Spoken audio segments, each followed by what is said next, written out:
राहुल गांधी ने बीते दिनों एक बात कही थी, एक बड़ा बयान दिया था कि विपक्ष का नेता एलओपी लीडर ऑफ अपोजिशन कोई रबर स्टैंप नहीं है और उस बात पर सुप्रीम कोर्ट ने मोहर लगा दी।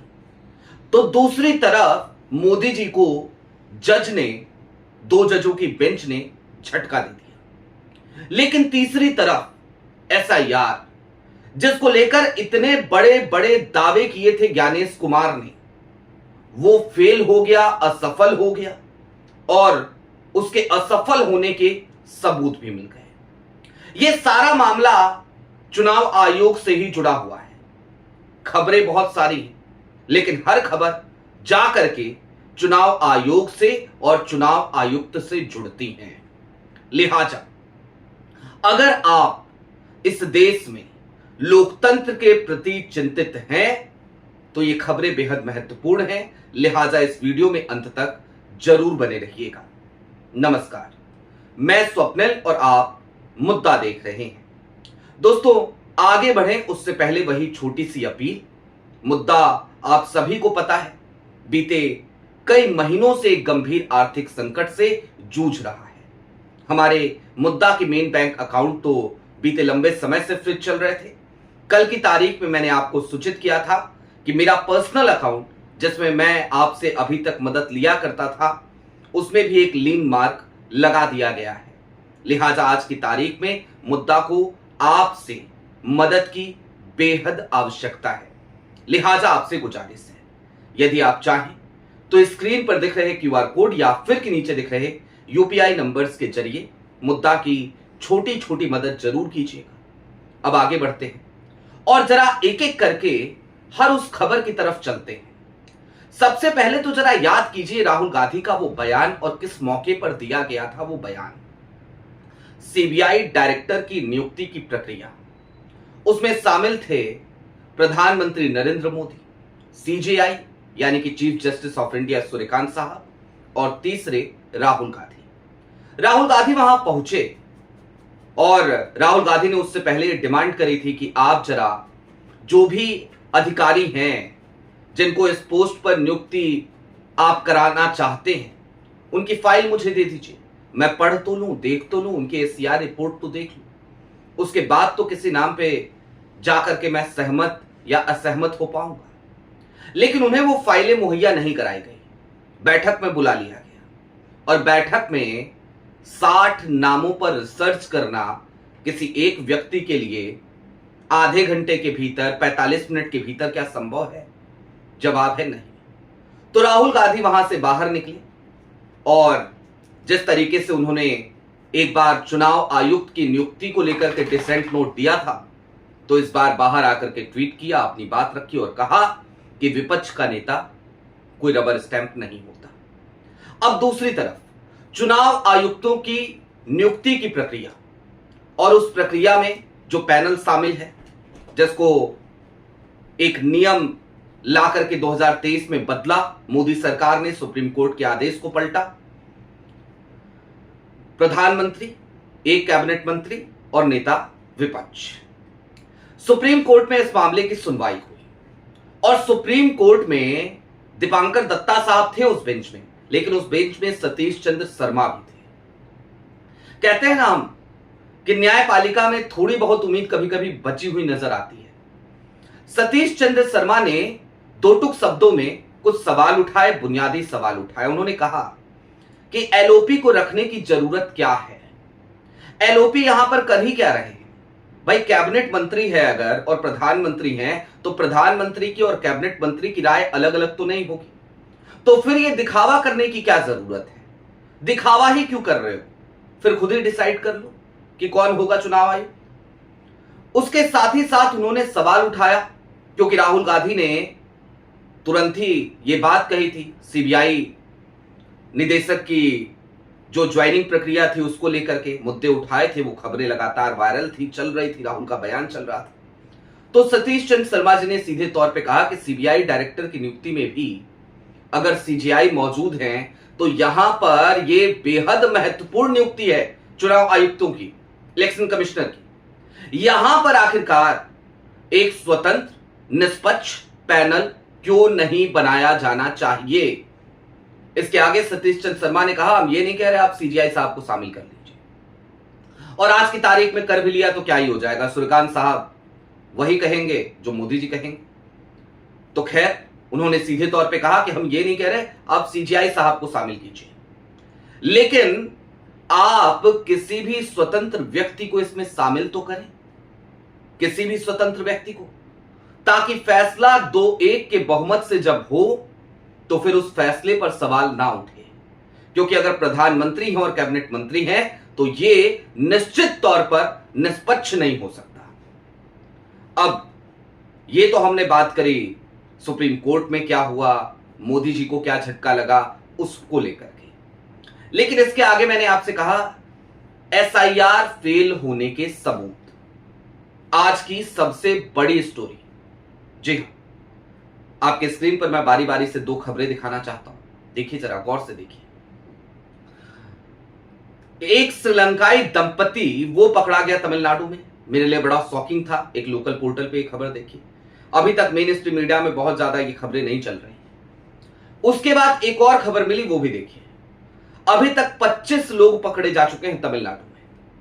एसआईआर किस लिए कराया था? ज्ञानेश कुमार ने क्या दावा किया था कि भाई अब जो इलेक्टोरल रोल बनेगा ना वो बिल्कुल शुद्ध बनेगा, बिल्कुल एकदम सफाई कर देंगे, एकदम मतलब घुसपैठिए नहीं बचेंगे।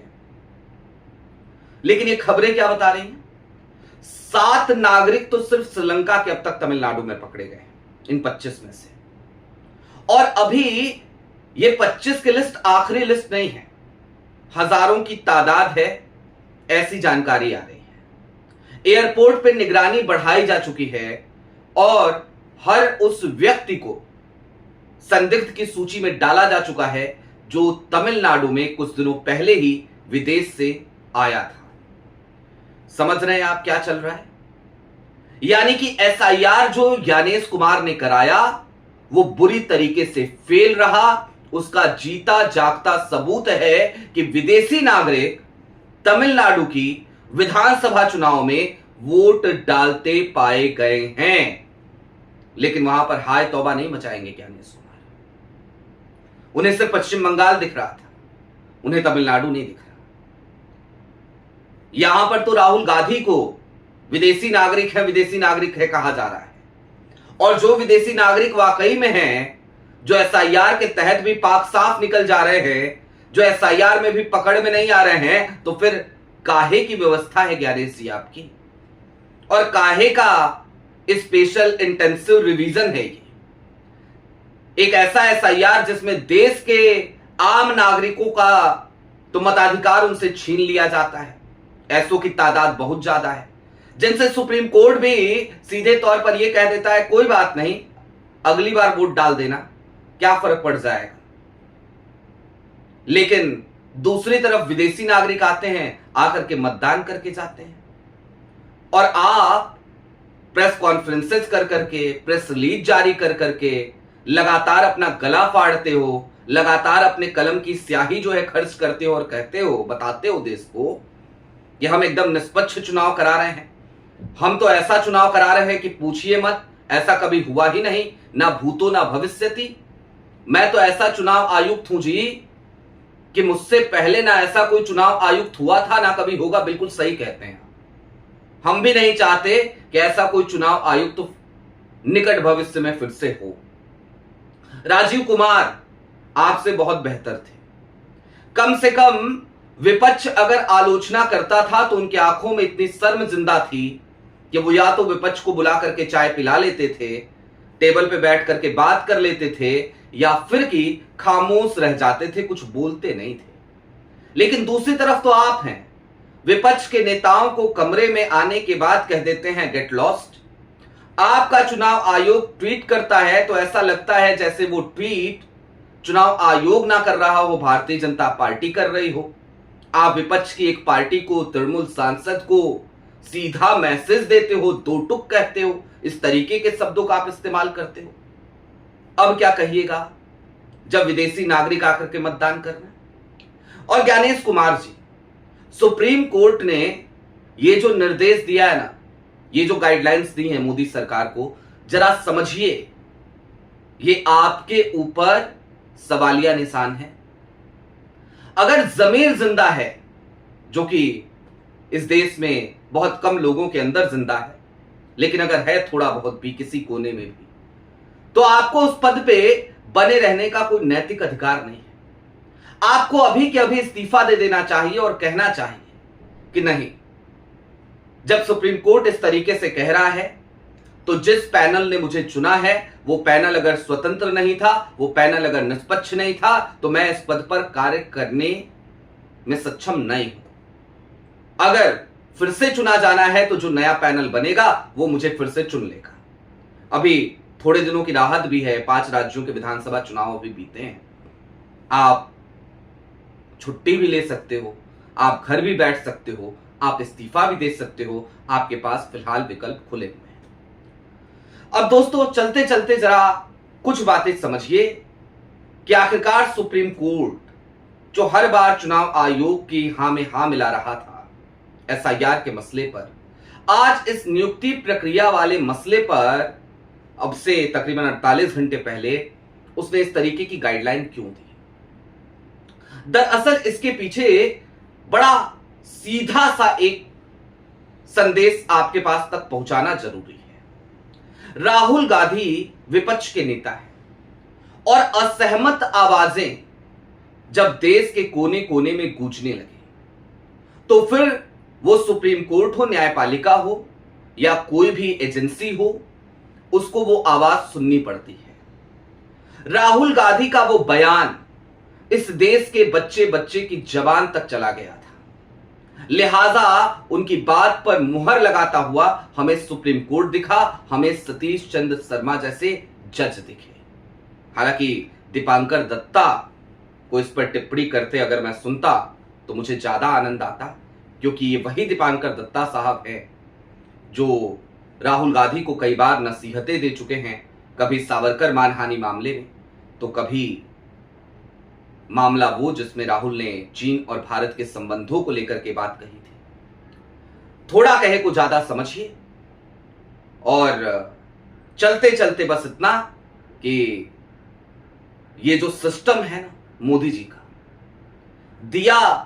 दिए की लौ जब फड़फड़ा रही है तो एक कोलैप्स होने का समय ऐसा लगता है जैसे आ चुका है।